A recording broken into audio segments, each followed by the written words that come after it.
Namaku Jaka, aku seorang musisi. Aku terus menggali inspirasi untuk menemukan komposisi melodi dan harmoni yang baru. Nusantara adalah musik merdu hasil harmonisasi berbagai ragam elemen. Ribuan instrumen suku bangsa membentuk aransemen elok yang saling mengisi dan memperkaya. Sebagai musisi, kekayaan budaya negeri ini jadi inspirasi bagiku. Kali ini, aku berada di Palembang, sebuah lorong waktu untuk menengok kejayaan masa silam yang membentuk wajah negeri hari ini.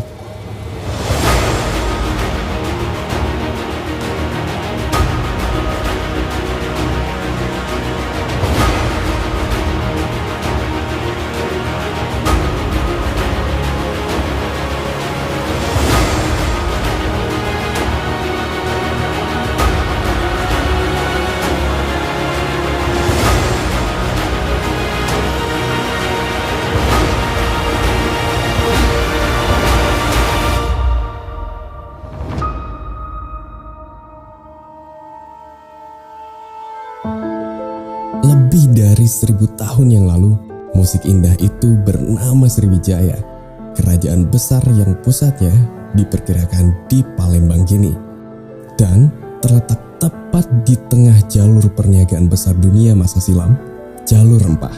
Sibuknya lalu lintas perdagangan rempah membuat bandar besar ini menjadi tempat bertemunya saudagar dari berbagai bangsa untuk berniaga dan bertukar budaya. Mereka datang, berniaga, bahkan menetap dan mewarnai wajah Palembang masa kini.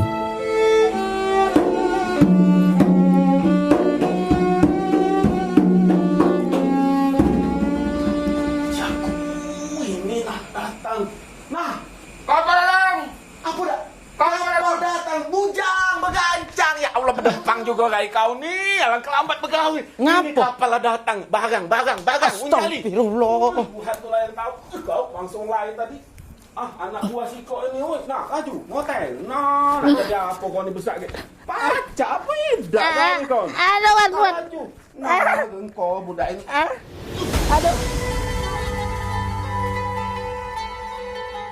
Sungai Musi yang membentang sejauh 750 km menjadi saksi kejayaan kerajaan besar Nusantara di abad ke-7, Sriwijaya.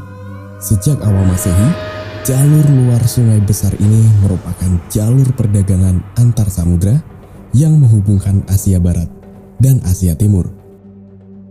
Sriwijaya ini kerajaan maritim.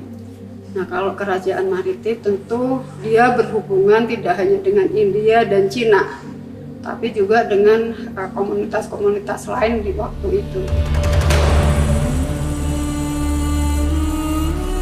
Kapal-kapal besar antar benua dari Cina, India, dan Timur Tengah singgah di Malaka dan kemudian berlayar menyusuri pantai timur Sumatera, membawa bermacam-macam barang dagangan untuk ditukar dengan pala, cengkih, dan bermacam rempah dari Nusantara. Ini berarti apa, membuktikan bahwa kontak dagang itu bukan hanya dengan India dan Cina, gitu, tapi juga dengan Indo-Pasifik, juga dengan Timur Tengah, gitu. Timur Tengah itu juga termasuk Persia waktu itu. Ramainya lalu lintas perniagaan antar bangsa saat itu membuat Sriwijaya tumbuh menjadi kerajaan yang makmur dan kaya. Bahkan, kerajaan ini berkembang menjadi pusat kebudayaan, peradaban, dan ilmu pengetahuan agama Buddha terbesar di kawasan Asia Tenggara saat itu. Lalu, dengan Buddha menjadi agama resmi kerajaan, apakah agama lain tidak boleh berkembang di Sriwijaya? Tidak. Dan ini bisa dibuktikan juga dari isi prasasti Telaga Batu, katakanlah. Dan di sana juga dia menyebutkan ada beberapa suku. Artinya meskipun agama resmi itu agama Buddha, tapi raja tidak melarang pejabatnya atau rakyatnya mungkin untuk memeluk agama lain. Nah, ini toleransi kan, ini kalau kita bicara sekarang ini orang mengaitkan itu dengan toleransi.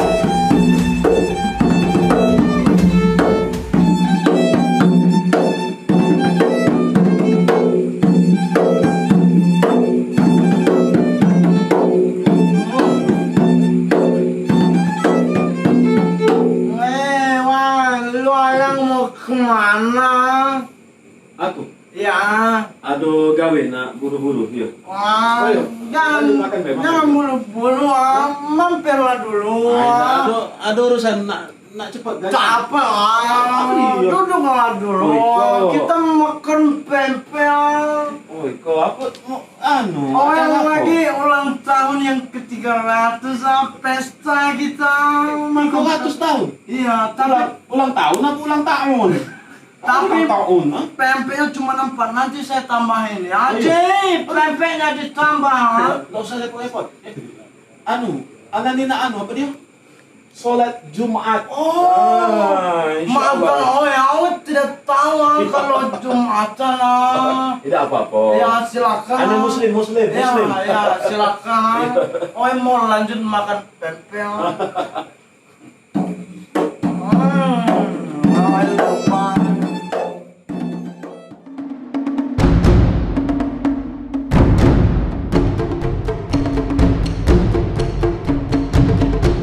Dengan sejarah panjang kerukunan beragama di Sriwijaya, beragam suku dan agama juga tetap dapat hidup berdampingan di masa berkembangnya Islam di Palembang. Dari bukti-bukti masa Islam, masa kesultanan, itu yang saya lihat kok istilah yang sekarang itu yang disebut moderasi beragama. Gitu. Nah ini saya lihat pada makam-makam sultan yang ada di Palembang. Ini menarik sekali bagi saya, kenapa?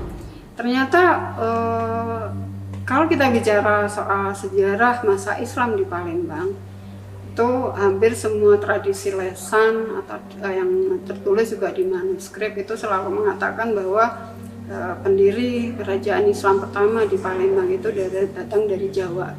Yang menarik gitu ininya, ada beberapa nisan ulama ataupun guru sultan itu yang menggunakan nisan tipe Aceh. Juga kerabatnya yang lain gitu. Ada nisan tipe Aceh. Nah ini artinya apa? Artinya meskipun ini secara tradisi ini berbudaya Jawa, gitu, tapi dia menerima orang lain, suku lain dari Aceh ini untuk berada di lingkup keraton gitu. Itu kalau dari bentuk nisan. Nah ini udah ada 2 budaya gitu. Jadi budaya Jawa dan budaya Aceh gitu ini. Nah ini ternyata tidak banyak masalah gitu. Karena makam-makam sultan ini justru mendampingi sultannya gitu. Yang ini tidak ditemukan di tempat-tempat lain di Nusantara, di kesultanan. Ini khasnya Sumatera, khasnya Palembang.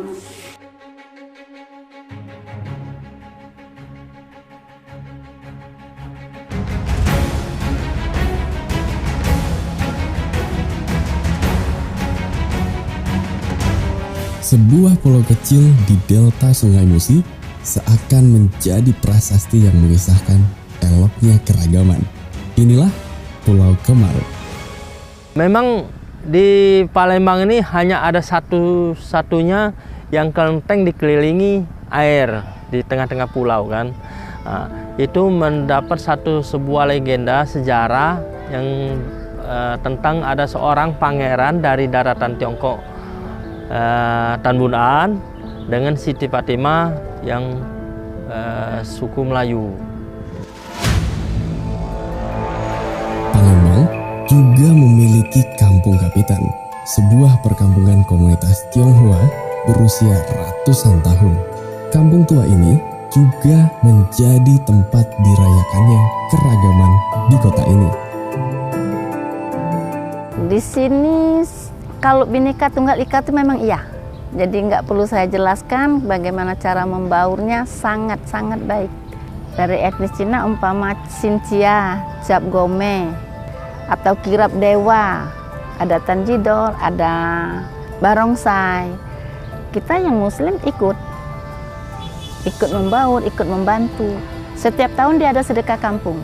Yang mendanai sedekah kampung etnis Cina di sini dari keturunan Kapitan. Yang membeli, yang memasak, yang memanggil sedekah, yang membacakan itu kita orang Muslim.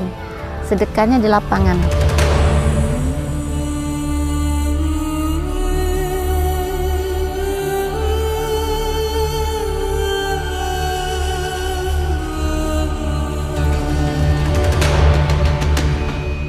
Toleransi, keberagaman, apapun itu bentuknya, suku, agama, dari manapun berada, banyak sekali keberagaman yang mempengaruhi, yang hidup, tumbuh, dan ada di kota Palembang ini.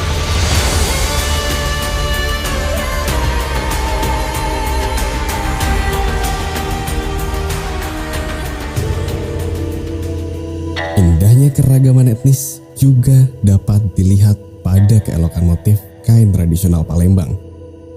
Lembutnya kain sutra dari Cina dan kemilaunya emas dari India menyatu dalam secarik tradisi songket Palembang.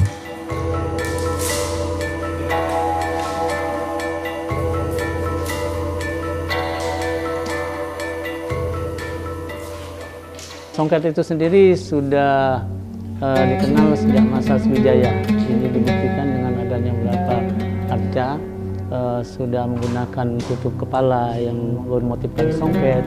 Kemudian masuk pada masa Kesultanan Palembang, kemudian sampai dengan di era kepresidenan dan masuk sampai saat ini. Songket itu mempunyai sejarah panjang, khususnya di kota Palembang sendiri.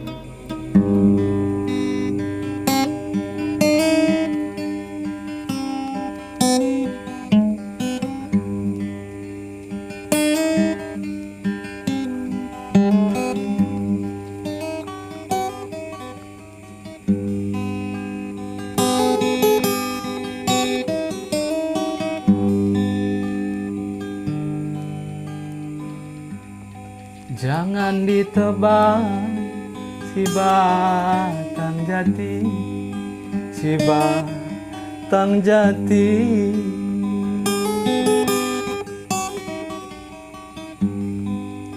Sangkanlah burung, nyumban keung, ayumban keung.